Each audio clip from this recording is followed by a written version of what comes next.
Hello, friends. I'm Kush Khandelwal, and this is Ageless Athlete. A few years ago, I started asking questions that would not leave me alone. Why do some people keep pushing mentally, physically, spiritually long after others burn out or break down? What does it really mean to age well when you still crave movement, meaning, and mastery? This show is my search for answers. Each week, I talk to elite athletes, everyday adventurers, and pioneering researchers who are stretching the limits of what's possible across age, injury, illness, and self doubt. You will hear hard won lessons, untold stories, and science backed strategies for building a body and mindset that lasts. For those of us joining for the first time, welcome to the show. For the rest, thank you for joining us again. Time is our most valuable asset, and I deeply appreciate you giving me your time today.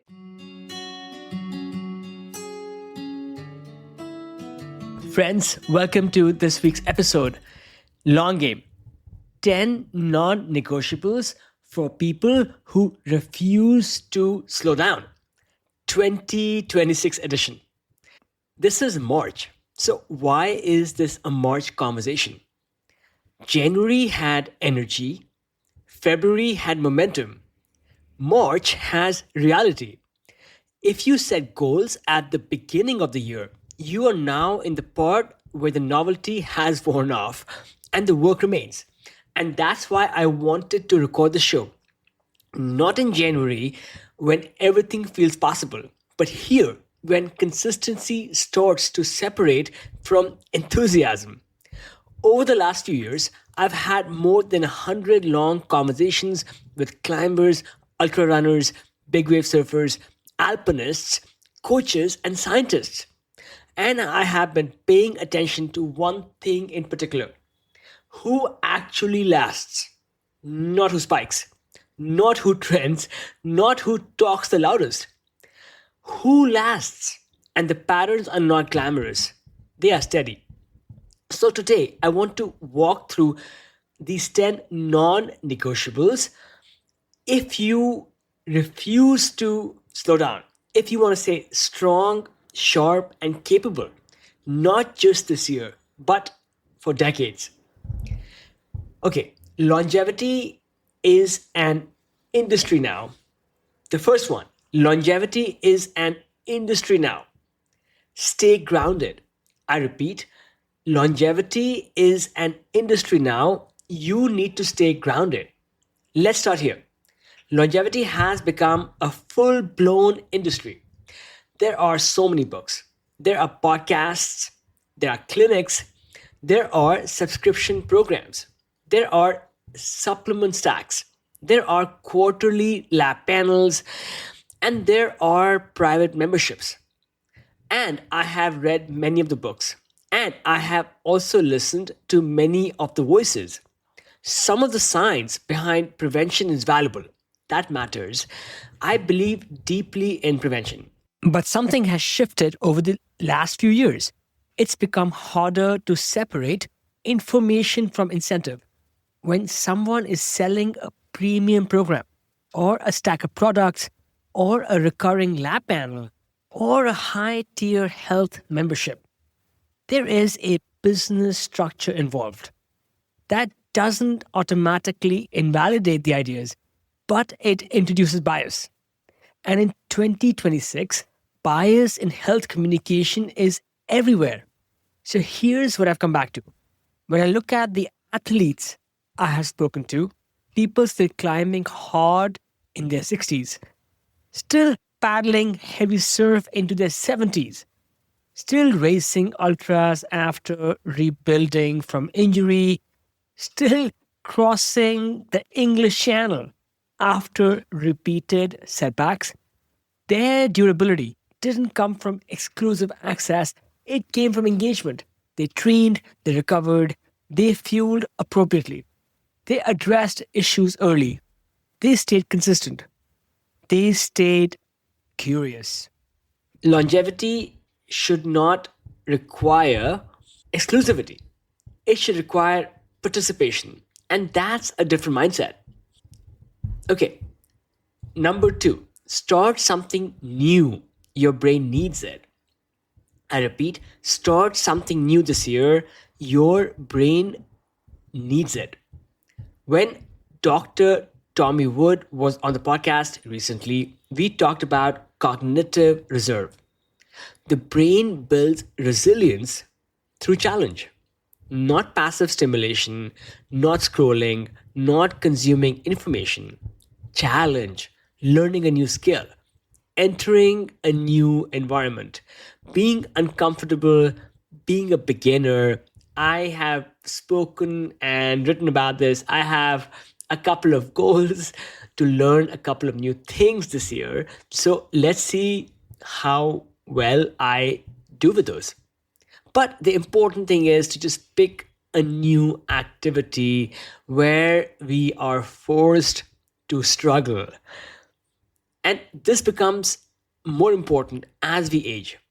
In your 20s and 30s, life forces novelty. In your 40s and beyond, you have to choose it. I have noticed something about long career athletes. They don't calcify, they evolve, they adjust styles, they expand skill sets, they stay engaged with learning. The brain thrives on adaptation. And in 2026, comfort is easy to design, which means novelty has to be intentional. Starting something new is not indulgent, it is protective. Number three, the nutrition culture war is a distraction. I repeat, the nutrition culture war is distracting you. Food has become ideological. Carbs are demonized. Oils are politicized. Entire food groups are declared dangerous. It is loud. But when I ask athletes what they actually eat, not what they argue about, the answers are consistent and practical. They fuel performance. They eat enough. They eat enough protein. They eat lots of vegetables. They eat carbohydrates when they train. They repeat meals. Nobody is building a 30-year athletic career arguing about seed oils on social media. So in 2026, the danger isn't that we don't have enough nutrition information. It's that we mistake polarization for progress. I don't normally talk about politics on this podcast, but I have to mention this new food pyramid that has been introduced. They have essentially inverted the pyramid. So, the point I want to make here is the old pyramid didn't succeed because it was wrong. It didn't succeed because people were not following it. So, yes, you can design food pyramids. The core truth is if you train, you need fuel. If you age, you need good nutrition. If you want long term resilience, you need those micronutrients as well. Simple, not extreme. Number four, muscle is structural insurance. I repeat, muscle is important structure that will insure you. Muscle is going to protect your structure. This is not aesthetic. This is structural. When we spoke about muscle, and I've spoken with so many athletes about this topic, when I spoke about this with Buzz Burrell, Steve Swenson, outstanding athletes in their 70s, the first thing they said is that you need to preserve muscle. Sometimes just doing your sport is not going to overload your muscles. So, yeah, if you run a lot, if you climb, if you cycle, if you paddle, those are obviously incredible activities to keep you generally fit, but they will not overload specific muscles. So you need to be at the gym and train those muscles to failure so those muscles can grow. Muscle supports metabolic health. It supports cognitive resilience. When we spoke about muscle, Dr. Tommy Wood specifically framed it as reserve. It reduces fall risk.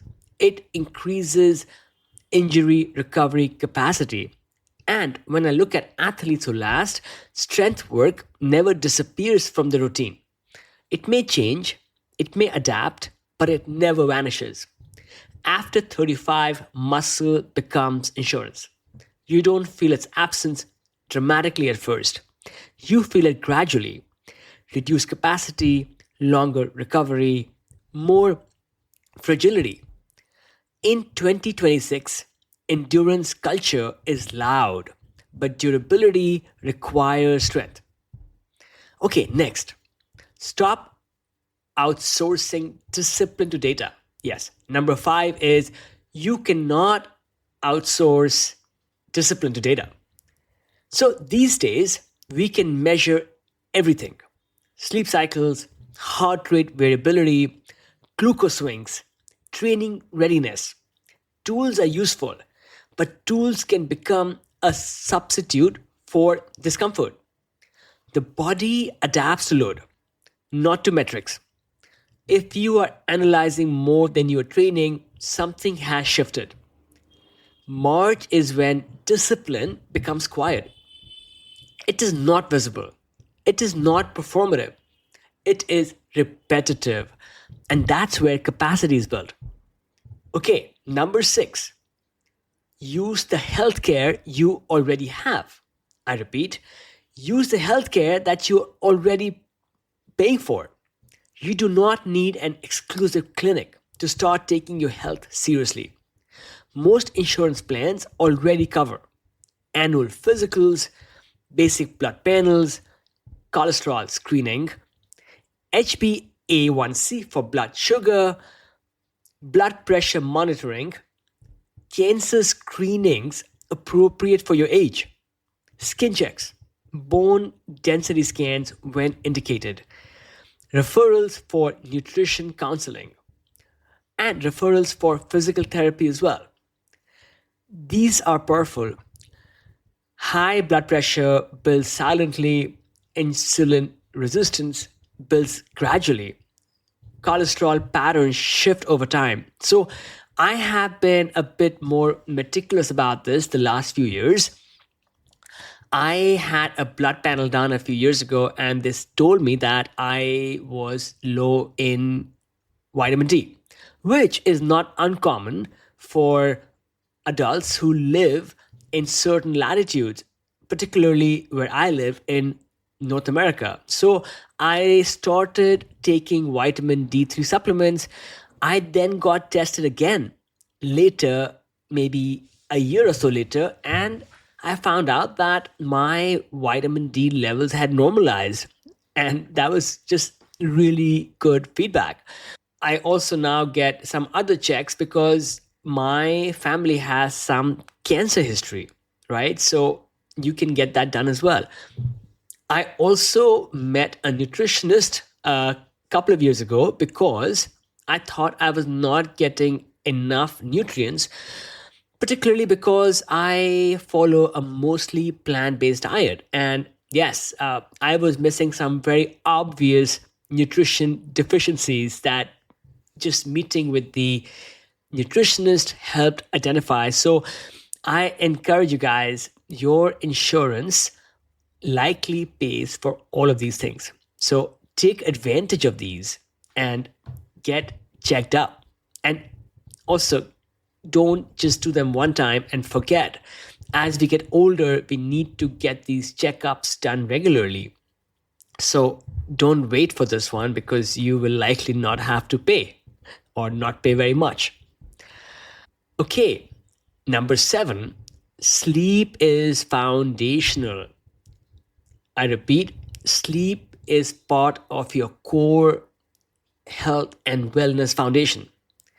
Sleep doesn't feel revolutionary, but it is so important. If you consistently sleep 5 or 6 hours, your recovery declines. your glucose regulation declines, your mood regulation declines. You can likely get away with it when you're younger, but trust me, science and studies have shown that that sleep deficit adds up. And maybe in your older years, you will pay a price for that. So you don't need a device to know that you're not getting enough sleep. What's difficult in 2026 isn't knowledge, it's restraint. I recently heard a story about an Olympic coach who advised their athletes to stop wearing a sleep tracker the night before a big event. And the reason is the sleep tracker might tell you the next day that you haven't slept well and that you will not perform well that day. And that might introduce this strong bias in you when you're out there trying to go down a steep ski slope or launch into your figure skating event or go running or whatever. And it might bias you into thinking that you are not prepared and you will not do well. So use those trackers if you must, but be wary of their shortcomings. Just try to get your 8 hours if you can.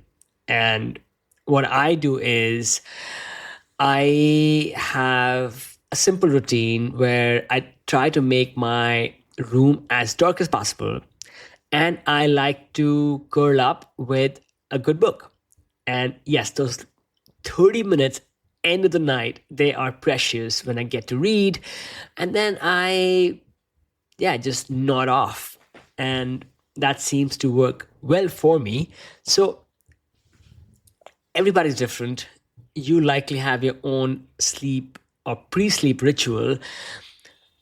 Some of the practices for getting good sleep include things such as turning off screens earlier, reducing late night stimulation, limit your alcohol, keep consistent sleep times. And a friend of mine swears by taking a long hot shower before she goes to bed. So, yeah, to each your own, but yes, get your sleep in.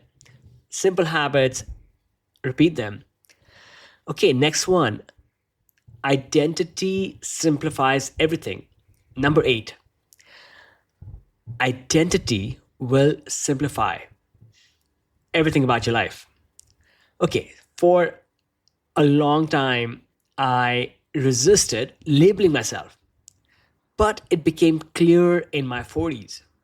I am an outdoor athlete, primarily a rock climber, with other sports layered in. I would hide that from my coworkers, from folks I knew outside of the climbing world, from the surfing world, and it led to some internal dissonance because I struggled with trying to explain who I am. So now I am pretty transparent about these things. And yes, I am definitely not elite. I'm a pretty average athlete, but I am serious. I plan my life around that.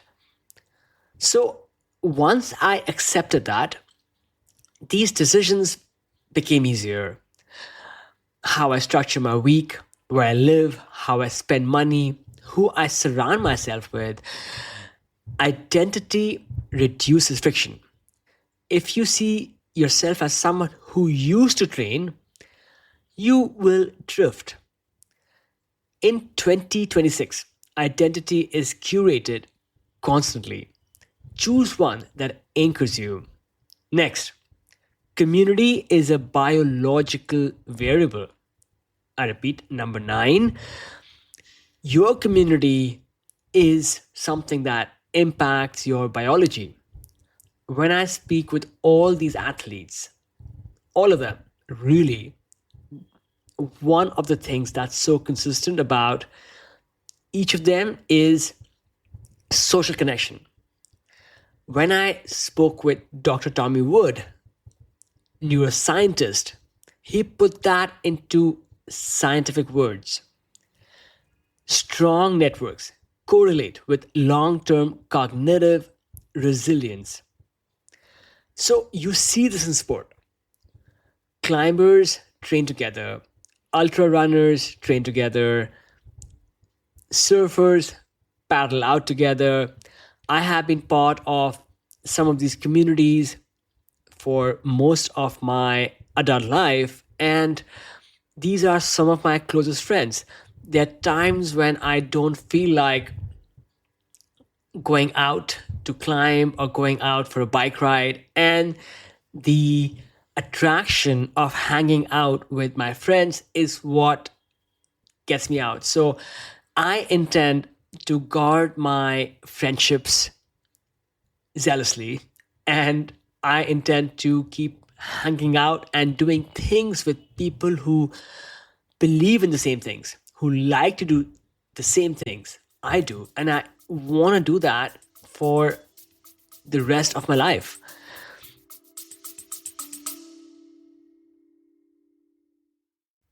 Friends, it means a lot that you're here. I pour a ton of heart into the show. The research, the interviews, the editing, it's all me, trying to share stories that matter. If Ageless Athlete has ever made you feel seen, inspired you, or just kept you company on a long drive, or better, over a run or a bike ride, I would be so grateful if you considered supporting it. Even a small amount helps keep it going, helps keep bringing the show to you for free. You can chip in at buymeacoffee.com slash ageless athlete. Again, buymeacoffee.com slash ageless athlete. You can find the link on the show notes as well. Thank you for listening and for being part of this.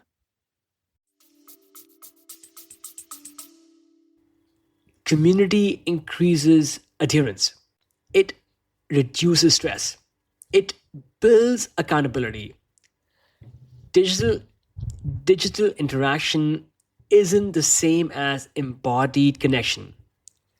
So yeah, we can look at our screens and we can think that we have so many connections, but there is something magical about going out and doing an activity with peers. It could be something as simple as a walk to your nearest dog park, or it could be something like going on a big expedition to climb in Patagonia.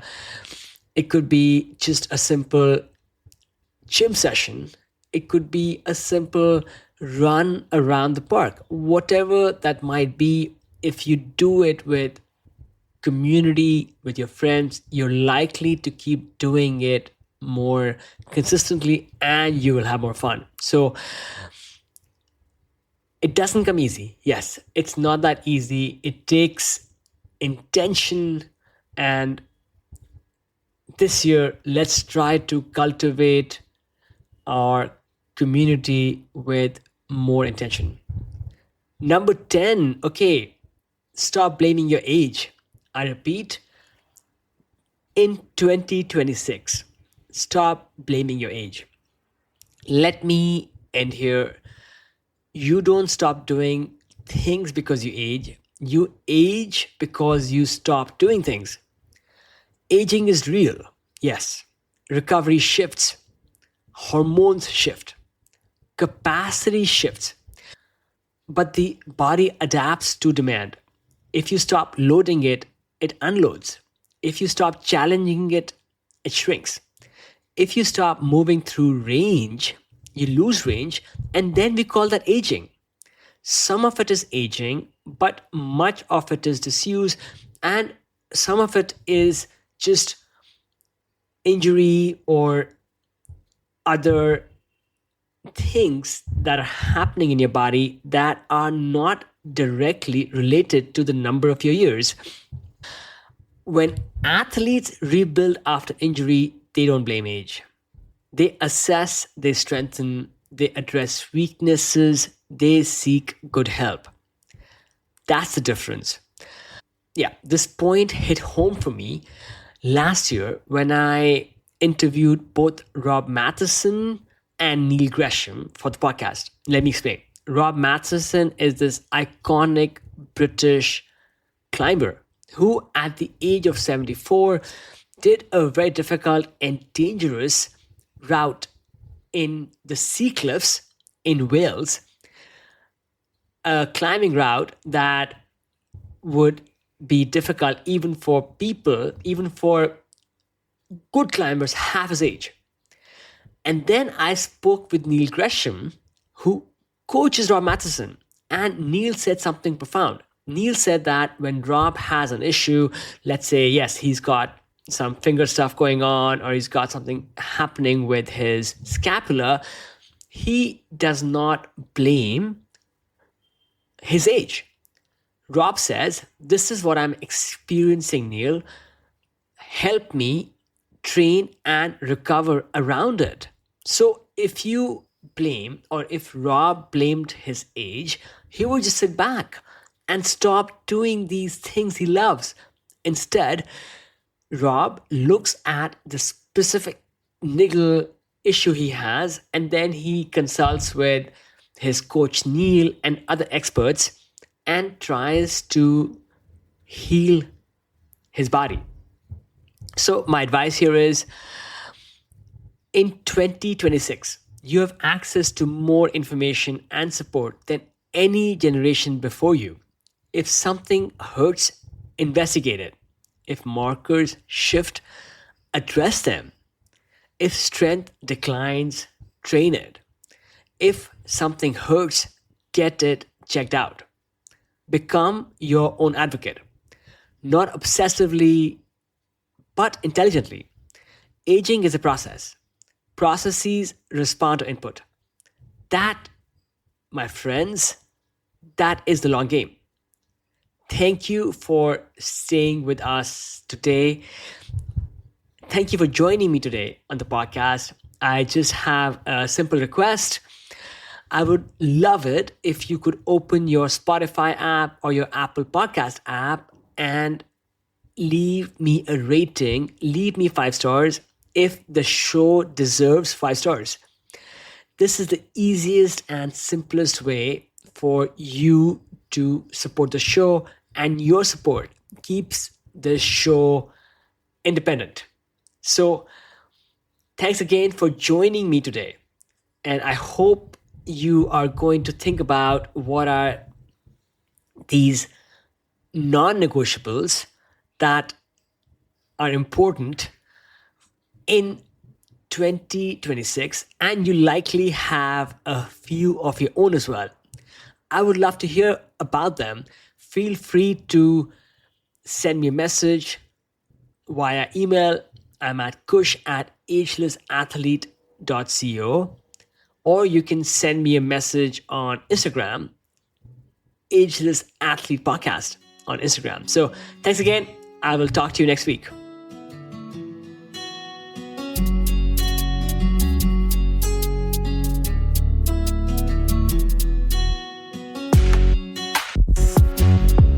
That's it, folks. Thanks for tuning in to this episode of the Ageless Athlete Podcast. I hope you enjoyed this show just as much as I enjoyed creating and producing it. Whether you are an athlete looking to push your limits or someone striving to maintain a healthy, active lifestyle as you age, there is always something new to learn. From Ageless Athlete, we bring you a fresh episode each and every week. If you liked what you heard, we would love it if you would take a moment to subscribe to the podcast so you never miss an update. And if you really liked what you heard, please leave us a review, crush those 5 stars on Spotify or Apple Podcasts or wherever else you listen to your podcasts. It helps us reach more people who are passionate about staying strong and resilient, no matter their age. don't forget to visit our website and leave your email so I can send you occasional insights, stories, and tips to keep you inspired and motivated on your journey. You can also follow us on Instagram at Ageless Athlete Podcast and on YouTube at Ageless Athlete Podcast as well for even more great content. All of these links are available on the show notes for this episode. This show is entirely produced by me, Kush Khandelwal, based out of California with the help of my trusted adventure pup, Roger. Until next time, keep challenging yourself. Keep pushing those limits. Stay mentally and physically fit. Continue doing what you love to do. And my friends, stay ageless.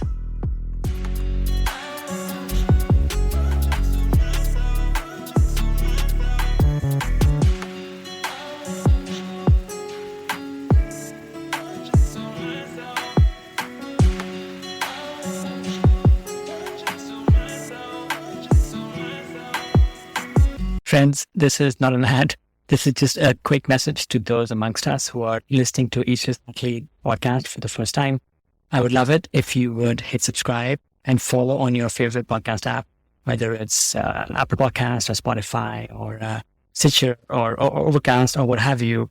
We bring you stories and routines and other inspiration from elites in the world of the best outdoor sports.